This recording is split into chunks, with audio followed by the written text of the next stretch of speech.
Kurd, जो Iraq, Iran, तुर्की और Syria में फैले बड़े जातीय समूह है, पूरी दुनिया की नजरों में है क्योंकि वह ईरान पर हमला करने की तैयारी में है। लंबे समय से ईरान में अपने अधिकारों के लिए लड़ रहे कुर्द कई गुटों में बंटे हैं, जैसे पीडीकेआई, पीएके और कोमाला पार्टी, जो ईरानी सीमा के पास छिपकर हमेशा से तैयार रहते हैं। इनका मुख्य लड़ाक संगठन पेशमर्गा है, जिसका मतलब है मौत का सामना करने वाले, और ये पहले भी बहादुरी से इराक में आईएसआईएस के खिलाफ लड़ चुके हैं। अब अमेरिका और इजराइल ने सोचा है कि खुद ग्राउंड ऑपरेशन करने की जगह कुर्दों को हथियार और हवाई सहायता दे, ताकि वह ईरान में घुसकर सेना को कमजोर करे और अंदर से विद्रोह भड़काए।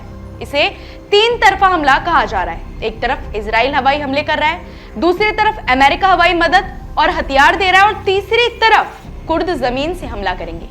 कुर्द अगर पहले हमला करते हैं तो अमेरिका को जमीन पर उतरने की कोई जरूरत ही नहीं पड़ेगी।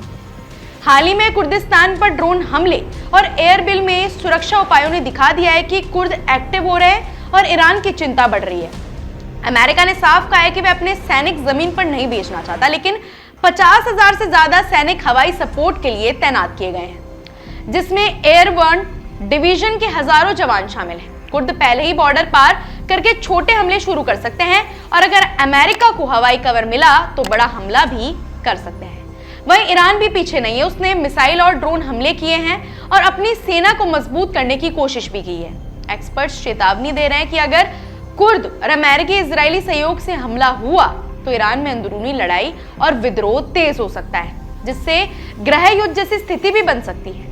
इराक की सरकार भी चिंतित है क्योंकि कुर्द उनके इलाकों से हमला कर रहे हैं, और अगर कुछ गलत हुआ तो अमेरिका या इजराइल कुर्दों को बीच में छोड़ सकते हैं। कुल मिलाकर ये तीन तरफा हमला ईरान की जंग का नक्शा बदल सकता है।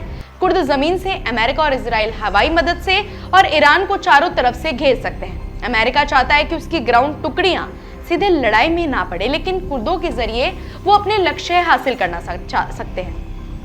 कुर्दों का मकसद ईरान की सेना को अंदर से कमजोर करना और विद्रोह बढ़ाना है, ताकि ईरान की इस्लामिक रिपब्लिक पर दबाव बढ़े।